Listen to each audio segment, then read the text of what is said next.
Hi, Claudia. How are you doing today? I'm good. How are you? I'm doing well. It's snowing and it's cold, Yes, but it's dumping up here. is it? It's just starting to lightly snow over here. So I'm kind of glad we're doing this virtually because I love you, but I don't know if I want to drive up there in the snow. Yes, no, but I don't even know if I want to drive over to the coffee shop today. Oh, you should just stay home and I get some am. cozy. So I want to introduce you. This is our lovely Claudia, who is the CEO and owner of Hugo Coffee. And Hugo Coffee is the local roasting company that we are using to roast our Turkish coffee. And I wanted to bring you on because I'm really trying to pull in vendors to be part of my little team that have a heart-based business. It's Mhm. really important for me to have people that are like, I know everyone's invested in their businesses, but really invested in the impact that their business brings. I think that's kind of the people that I am trying to pull in to my little Kahve Cafe family. So I wanted people to hear from you of all the awesome things that makes Hugo Coffee so cool in so many ways. All right. Well, I'll just start chatting then about Go right ahead. yes. Okay, so I am the founder and owner of Hugo Coffee Roasters. Hugo Coffee Roasters is a coffee roasting company whose mission is to save animals by roasting and selling fantastic fair trade organic coffee. And Hugo is my handsome rescue pup. And in a former life, I was the executive director of an animal rescue, now known as Nuzzles and Company. So animal rescue is part of my DNA as well as that of my brand. So I started the company in 2015. And then I rebranded in 2018 for the animal rescue mission because I was looking for an authentic differentiator between me and my competition. And that was the obvious authentic differentiator that, and of course, it's my passion. Right. So we changed the mission in 2018. And since 2018, we have donated over $26,000 to animal rescue. Yes. And the animal rescue beneficiaries are there's been quite a few because we also will pop up at even small animal rescue events and we'll sell coffee and give the proceeds to that animal rescue from that day's event.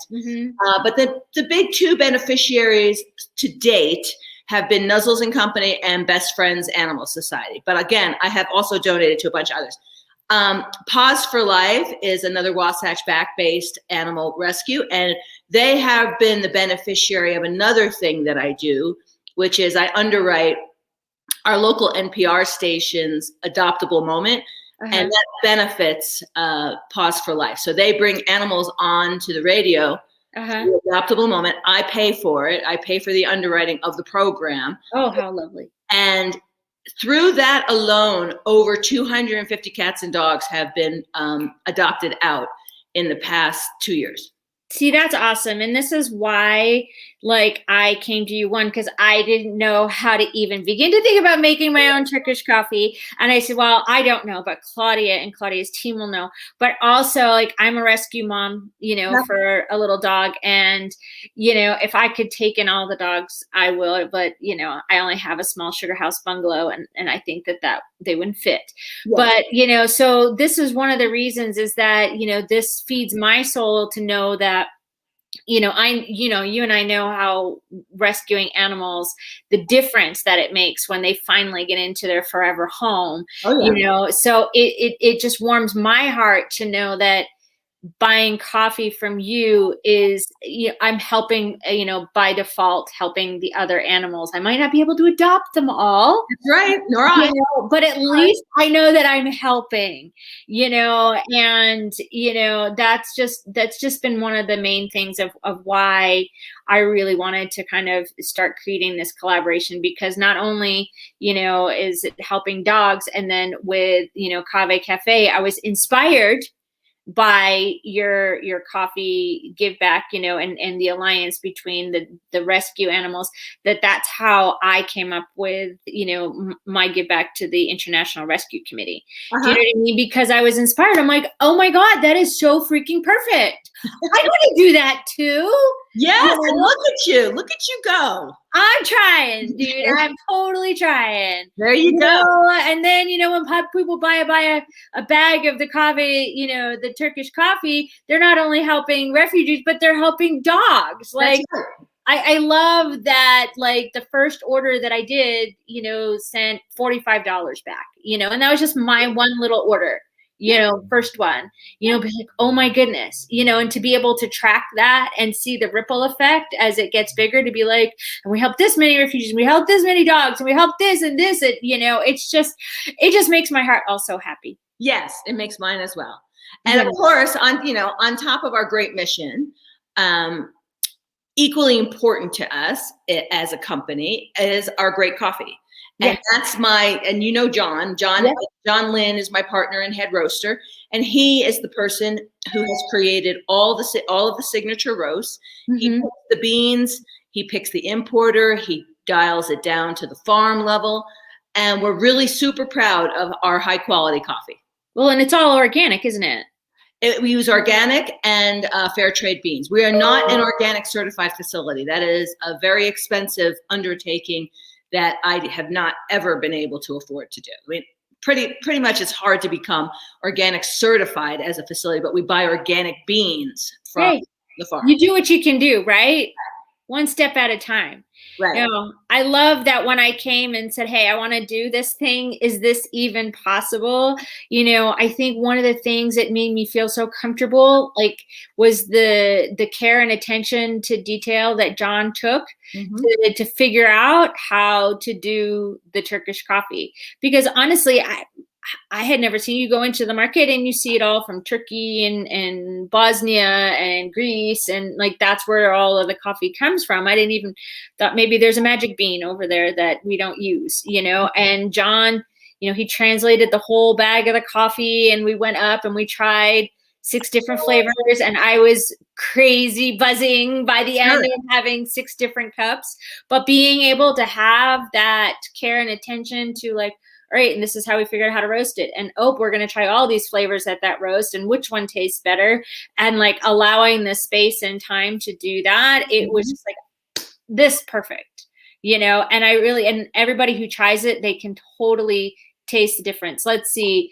Norman, no, I have my coffee online at kahvecafeslc.com, but I have yet to find my physical location yet. But you can buy my coffee, so that you can buy in 8-ounce bags. Hugo Coffee is completely open. They have the crazy cool cafe up in Park City. So if you're looking for regular drip coffee, go up to Park City, and you can find Hugo Coffee in all the markets too. And you can find it online at www.hugo.coffee. So yes, if anybody's interested in, so let me just quick go through my roasts. My signature roasts are from darkest to lightest, okay? And they're all with names with nods towards dogs. All the names of the coffees. And I love that.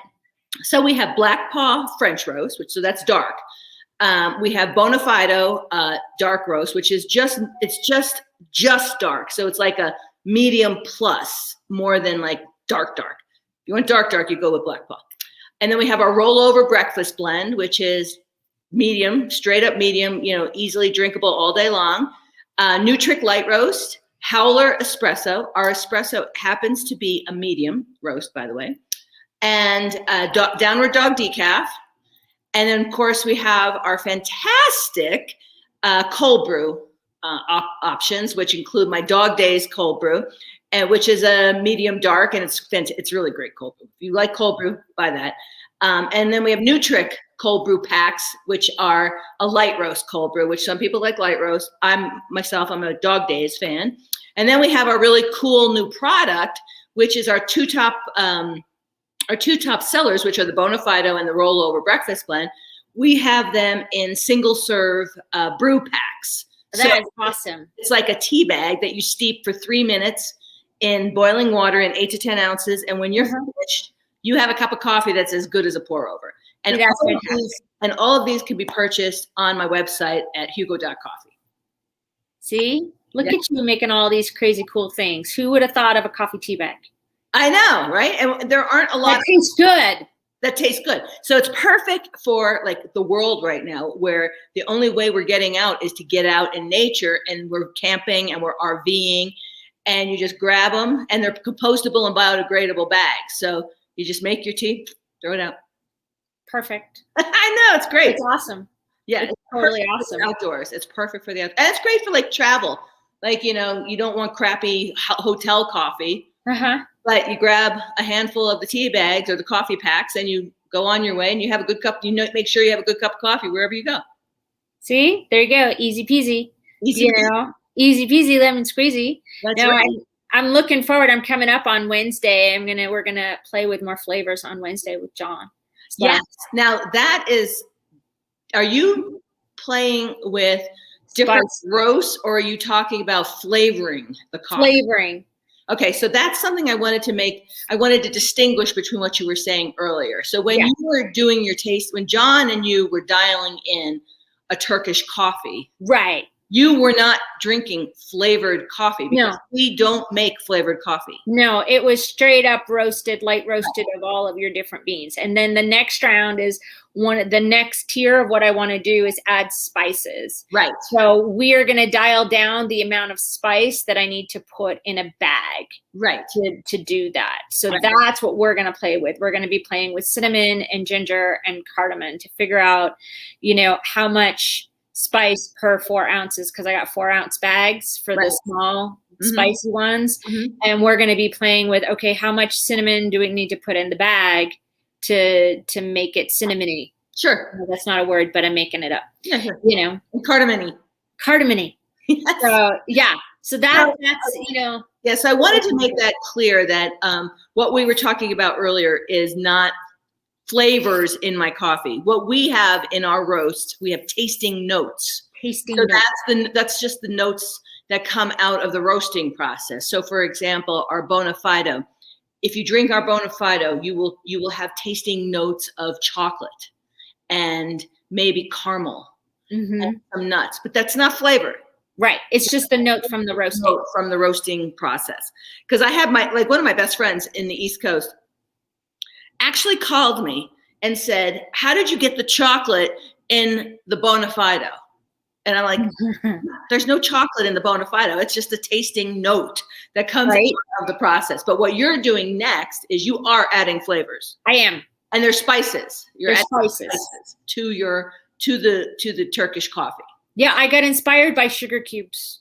So I was at Black Cherry Market, and they had infused sugar cubes. One was cinnamon, one was ginger, and one was cardamom. And I'm like, well, I wonder what Turkish coffee would taste like with infused sugar cubes. And then I'm like, well, not a lot of people want sugar in their Turkish coffee. So how would I do this if someone didn't want the sugar? So back before we completely closed down for the pandemic in August, I did a tasting, Turkish coffee tasting. I don't know if this is any good, people. Like, if you want to come, I'll put a shot of spice in. I want to know if it's worth it. You know what I mean? Yeah. And it was funny, in the 2 hours that I did the tasting, people had 2 and 3 cups of coffee.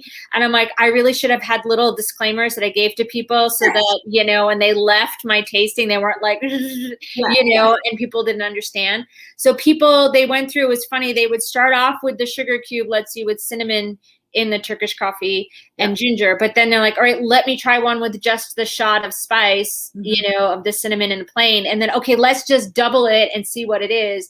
And, the response was like, oh, these are really cool. That's great. So at least I know they taste good. That's exciting. Yeah, no. So, if the pandemic didn't, close us all down, I would have had other tastings to try different things, but that's where we're at. But so now it's about figuring out, how much of that spice to put in that 1 4-ounce bag. Right. But we'll totally figure it out because John's awesome. He's awesome. We a while back when I introduced nitro coffee to my coffee shop, I had a customer who would come in and drink 24 ounces of nitro infused cold brew. Oh my God. And And there's no ice or milk in that, right? It's just straight up cold brew, nitro infused. And then he would come back and get another. And I was like, dude, you're going to have to sign a waiver to get this next one. Yeah. I don't want you having a heart attack in my coffee shop Right. because you just drank so much caffeine. Yeah. Like, that was like so scary. Like, that's a crazy amount of coffee. Dude, I know. I was not prepared for 6 cups of Turkish coffee that Friday when I went up there. I don't remember when, in October. I was like, oh my God, I got to drive down the mountain. I am on 6 cups of Turkish coffee, in 2 hours. You should have seen John when he was dialing in the Turkish coffee, constantly having to taste the coffee. And he was wired for sound for like a week. Oh, I believe it. And I loved that he was like, all right, we've got this amount of water and we dial it down to 7 grams of coffee, which then helped me because once he told me, okay, it's exactly 7 grams of coffee for a good cup of Turkish coffee, then I'm like, all right, well, how do I make this easier for everybody?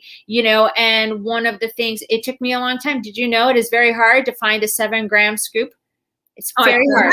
I can imagine. 5 grams and you get 10 grams, but figuring out a 7-gram scoop, dude, that took me all freaking weekend in October, and I finally found it. So if you ever need a 7-gram scoop, I know where to go. Okay. But, just to make it easier, because it's 1.5 tablespoons, or 1.5 teaspoons, or half a tablespoon, but nobody has those things to just do. Right. So yeah, I found 7-gram. Good for you. Yes, and they're biodegradable. They're made out of bamboo. Excellent. So yes, they're reusable. Yeah. So, at least, so when people were buying kits, I have it on my website where if you want to get the bag, you can get that. You got the pots, and then now you have the scoop to make it easier if you don't want to have to measure, Oh, that's awesome. Yeah, that's great. Anything you can do to make it easier for the consumer is the way to go, which is why I came up, by the way, with the single serve packs. Right. It was so easy. And I did the same thing for cold brew. I also sell 4-ounce cold brew packs, which is and they're biodegradable and compostable. And you just put the pack of cold brew grounds, 4 ounces, in a quart of water. 12 to 24 hours later, you've got cold brew, and then you just throw away the pack. Because making cold brew at home is often a messy endeavor. Yes. And it takes a long time, and it's messy, and nobody does it once they get, or you need a special machine, and that's the thing. It's like, I don't want a special machine to make a coffee because everybody, I got my dad years ago when cold brew first came out, a cold brew machine, and I had forgotten that they have like 3 coffee pots on their counter because they're East Coast and everybody has coffee. They had their espresso machine, they had the coffee grinder, they had the regular one, and then they had the Keurig, and then here I am adding a cold brew, and I'm like, oh, that was not thought through very well. Your dad needs Dog Days cold brew packs. That's what he does. Yeah. That's what I should send him. And you're also on Amazon too, aren't you? Oh yeah, but it's as far as so Amazon, yes, it's very convenient. People love to shop on Amazon. But from the manufacturer, the vendor perspective, Amazon takes so much money from fees, and so it's not my favorite way of people buying coffee online. Okay. If you're going to buy online, I would much prefer you buy directly from Hugo.coffee. But if you're just buying a bunch of stuff on Amazon, you want to throw it in your cart, that's cool too.